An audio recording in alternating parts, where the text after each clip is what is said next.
أعوذ بالله من الشيطان الرجيم بسم الله الرحمن الرحيم الحمد لله رب العالمين فولي أني والد منو بأوي أو مسين بكان لاجة أني وقتنا البيان جبراني سانفه bitarata avec le tani konoto no be fale sungalot le tani shegi san bakili kemenani e binani saba ejirala kunafoni bakuruba oyeni Sheikhul Al-Aima Ousmane Diakité aye weleli bla jamana imamu bela jenima ka duwawu ke jamana ye ben ani sabati kasi ka sinzi e cogo mina jamana kono amina dakulu ɲɛkelen di aw ma a ka weleli nin kan Sotra cɛkɛda silamɛw ka jɛkulu o taara bɔ Abidjan kasobodenw na mina ka taa suntigɛ di o ma an bɛna o fana ni jira aw la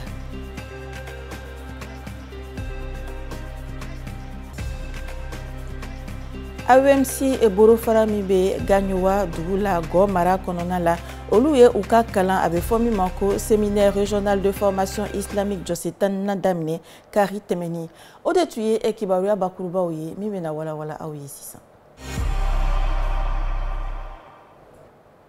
an y'a fɔ aw ye cogo min na kunnafoni bakurubaw la Cheikhul Al-Aima Ousmane Diakité n'ale ye COSIM ɲɛmaaba ye a ye wele bila jamana imamu bɛɛ lajɛlen ma u ka duwawu kɛ jamana ye bɛn kelenya ani sabati ka se ka sinsin jamana kɔnɔ cogo min na a kɛra imamuw ka ɲɔgɔn ye dɔ senfɛ min kɛra Yopougon Selmer misiri la Boake Jomande tun bɛ o yɔrɔ la an bɛ Yopougon Selmer misiriba la o tun ka ca ni alimami 300 ye minnu bɔla Yopougon fan 14 bɛɛ lajɛlen fɛ ni kana Cheikhul Al-Aima Ousmane Diakité ka lafaga lamɛn nin lon na. An k'a laɲini sunkaro nin na k'a lase alimami bɛɛ ma misiri kelen kelen bɛɛ a bɛɛ ye kuranna kalan a dɔgɔyani kɛ siɲɛ kelen a bɛ karanna mun de kosɔn ka dugawu kɛ Côte d'Ivoire jamana ye bɛnkelema k'o di jamanadenw ma ala y'o k'a ɲɛ a ka lafagaw kɔnɔna na Cheikhul Al-Aima ye banbali kɛ silamɛw jɔyɔrɔ la Côte d'Ivoire jamana ka latangali la ani a ka kumabɔli la n'a ka fɔla ko ka dugawu kɛ Côte d'Ivoire ye n'a fɔla ko ka Côte d'Ivoire latanga silamɛw le kan ka kɛ ɲɛfɛ mɔgɔ tɔw bɛ tugu o kɔ n'a fɔla ko ka Côte d'Ivoire kanu silamɛw le bɛ kɛ ɲɛfɛ mɔgɔ tɔw bɛ tugu o kɔ mun de kosɔn n b'a kɔrɔ le fɔla ten anw fana ka min kɛ jamana nin ta taga ɲɛ la mɔgɔ caman wɛrɛw bɛ olu m'o ɲɔgɔn kɛ o tuma an kan ka kɛ jamana ni kunnasigibaga joona ye ala ta kɔfɛ o kuma ni silamɛw kan ka nin kuma faamu kosɛbɛ siraka ka nafa ani duwawu limaniyajonw ka ɲɛnamaya kɔnɔ ani jamana o le kɛla dakuruba ye wajibi borila min kan ni sigi la aw bɛ saraka bɔla lon mɔgɔw ɲɛfɛ i y'a to i bɛna sura min karamɔgɔw ɲɛfɛ min ka di ile yɛrɛ ye min ka nɔgɔ i ma ni ka o karamɔgɔw ɲɛfɛ seli la sadaka o ye saraka dɔ le ye ka di aw ma duwawu ye alabato sen dɔ le ye tugun fɛn fila a bɛ alabato sen saraka alabato sen duwawu alabato sen ka fara alimamiw kan ma caman nana ni kɛnɛ kan ka bɔ politiki ɲɛmɔgɔw la ani jamana ka lasigidenw ka fara silama cɛman ni a musow kan Sunkalo dɛmɛw bɛ sen na halisa o hukumu kɔnɔna la Sotra cɛkɛda silamɛ baarakɛlaw ka jɛkulu taara Abidjan kasobon na sibiri avril tile 16 tɛmɛni min na ka taa sunakari di kasodenw ma Aljuma Bokum tun bɛ n'o ye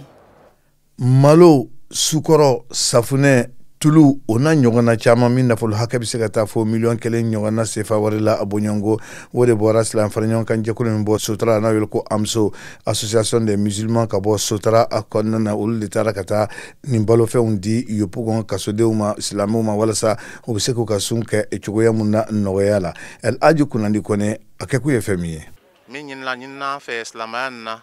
k'a yira ko ni sunkalo sera ko an ye ɲɔgɔn dɛmɛ an de ka ye an silama ɲɔgɔn an balimaw kasobolamɔgɔw o tɛmɛna radio Albayan ni radio Alfa an silama radio n'u bɛɛ ka dɛmɛ ɲini an fɛ donc an fana ko o wele kan de lamɛn o le k'an se an sɔgɔmada nin na an nana ni malobɔrɔ ni safinɛ ni toro ni sukaro n'u ye ka na di o ma k'o dɛmɛ na se k'a sun tigɛ cogoya min na an b'a fɔ limami ɲɛna n'Ala ka sɔn amena nyamuno yopugon kaso nyema adankan no ye ekra ya Solange atla ayira akafoko ko sutra slamo nana minke akeruma asawako de katlaka ayira tuguni kafoko ubarakelo belejele tora ko foku wale nyuma ando imam bakunandi watara aye yopugon kaso de unka almami aye anustudena asawako yira kayira kafoko sutra e bara minke ama balula ame foli di ambalma mi association amso kabo sotara la donc alhamdulillah unana bunya bakanye ay benya be bunya na anko fe ni bunya bale an yere fana nous sommes dianno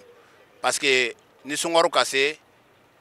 vraiment amel yara ka deme nyine adamadum fe pour que aussi ka o balma on deme munumbe la jarabili sokono donc nolu sela kana ni kanyen sokmadan na vraiment ama foko ala niche uniche ina foko ambi domina bi yopugon kasoba kwana na mo keme saba nyona ulu siraka okorana dusu yopugon kasobomba akonnane Jamana Premier Ministre Kaladili Kandi bara minka bara nyashini be achan dugu biworo minube Abidjan district konona la olu yiri wali kama nabe wule ko Jama Dibi Antoine ale sunakari di ategube slamoma mi hakeya beta million tanduru onyona la na la nyini ye kaslama udeme baloko la sungalo wakati ni konona la akera sibiri temeni aljuma bokumbina ofenani di oma Nindo kera nusodia baye slamo yoroche ani muso munu nana welele kan jabi min nyumaya bora Antoine Dibi ifreka asuntige di islamoma atekube kondana ye ubere jelen kera jamana kuntigi Alassane Ouattara atogola jama Dibi Antoine ya yira kafoko ni keko fm ye islamo we sunna useko ka sun nogoya chogoya amununa mamin kumana almami ubere jelen togola ka bo atekube kondana aye fuli ani wali nyundo nyesin kata jamana kuntigi ni imam kerso ka ademedi no imam Musa Akeita hakili jigila fm mindira abita fo million tan duru nyogana sefa wadila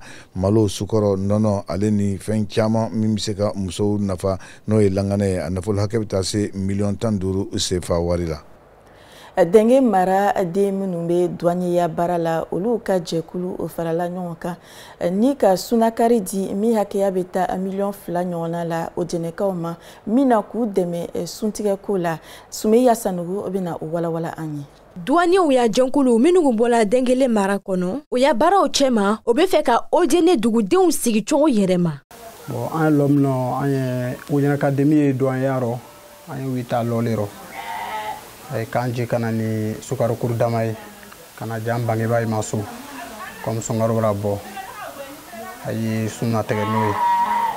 mi fana de kala ka comme tonklali ame adalla ujina ka dimbe fe nay douaniero naite tongo kala ma kamera tonsigi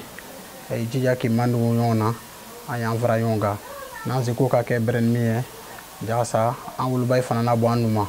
sungalo nafamanina ni o kalo ye borofoni kalo ye o ye o kerekereya walasa ka silamow dɛmɛ o jene dugudenw sawani no kani ɲumani sɔrɔ sabula o bolomadɛmɛ ye tamasere ye ka suma dɔ t'u yɛrɛ kɔrɔ sunkalo don labanw la Cheikhoul Al-Aïma Ousmane Diakité alika wili kan kofe opération tempête verte kola sotra chekeda slamouka jekulu ama fomi manko amso association des musulmans de la sotra olu nana kanana folodi albayan jekuluma ni obedo opération tempête verte hokumu kononala aljuma bokumbena onyafanyana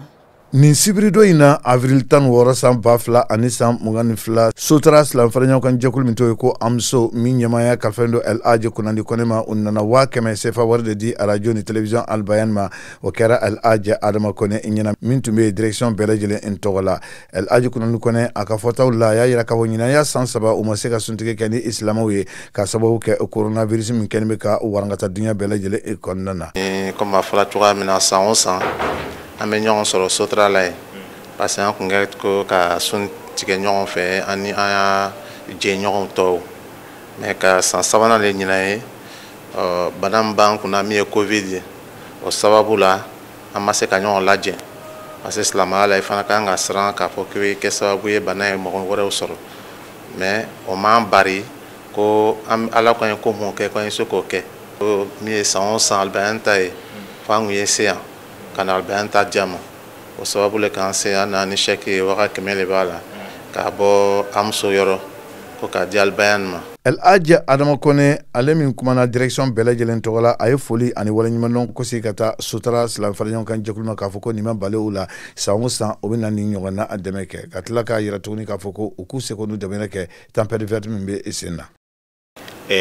An bɛna min fɔ ni an y'a patron tɔgɔ ye ni imam Jigiba n'a a baarakɛɲɔgɔn bɛɛ tɔgɔ ye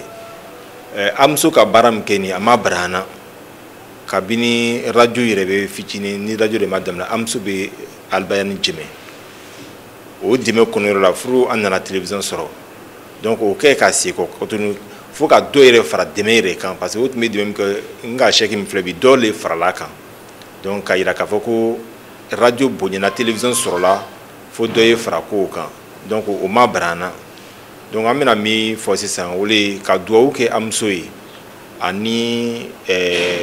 o baarakɛɲɔgɔn bɛɛ lajɛlen. Hakili jigila radio ni télévision albayan mago bɛ nafolo hakɛ min na a bɛ taa fɔ $170 ɲɔgɔn na an sefa a wari la. El Hadj Konandi Kone min kumana Sotara silamɛw bɛɛ lajɛlen tɔgɔ la a y'a yira k'a fɔ ko bɛn'u seko n'u damayira kɛ don nataw la tempête verte min bɛ sen na hali bi.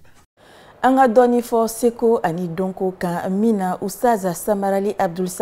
Abdulsalam Ouattara ale ye gafe dɔ sɛbɛn min bɛna anw dɛmɛ ni an bɛna an yɛrɛ furakɛ ni kuranna ani Alakira ale salatu wasalam ka tagabolo ye a kari tɛmɛni a ye o gafe ni labila a jama ye a kɛla Trècheville Aljuma Bokom. Ustaz Samarali Abdulsalam a ye gafe dɔ bila a sen na gafe min bɛ se ka kɛ sababu ye i bɛ se k'o kalan ka nafa caman sɔrɔ a kɔnɔna na ɲinaya a san 20 ɲɔgɔn na a b'o baaraw la a y'o bila a silamɛw ye walasa i bɛ se ka kalan fɛn o fɛn kɛra adamaden ka magodilanfɛnw ye a bɛ sɔrɔ o gafe kɔnɔna na Ustaz Samarali Ouattara a ye min fɔ o la. Rokia Samarali ka laɲini o le ye ka rokiyakɛlaw caya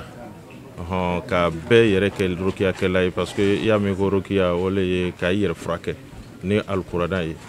A y'a yira gafe min bɛ boli fɛn o fɛn kan kuranna ayaw ale ni Alakira alayhi salatu wasalam ka taabolo o de b'a la o kɛra maaba caman ɲɛna minnu bɔra Trècheville kɔnɔna ye. An balimakɛ n'o ye Abdulsalam Samari Ouattara vraiment bɛ dugawu k'a ye puisque mɔgɔ min bɛ se ka cɛsiri ka rokiya ka baara k'a la se ka silamɛw nafa ka kɛnɛ di silamɛw ma bon fo ka livre yɛrɛ bɔ a la tuguni k'a kɛ k'a di adamadenw ma sɔn nɔgɔma na u bɛ se k'a kalan cogo min na k'o mako ɲɛna ye vraiment b'a fo bi lonni na. O bɛɛ lajɛlen nana kuncɛ ni duwawu ye kuranakalanw kɛra duwawu kɛra k'o bɛɛ lajɛlen kuncɛ ni duwawu ye min kɛra ni Trècheville misiriba alimami n'o ye Cheikh Bakari Konate ani député minnu bɛ Trècheville kɔnɔna ye u nana dulokiba 25 ɲɔgɔn na di Selilu Rokia Samarali ma.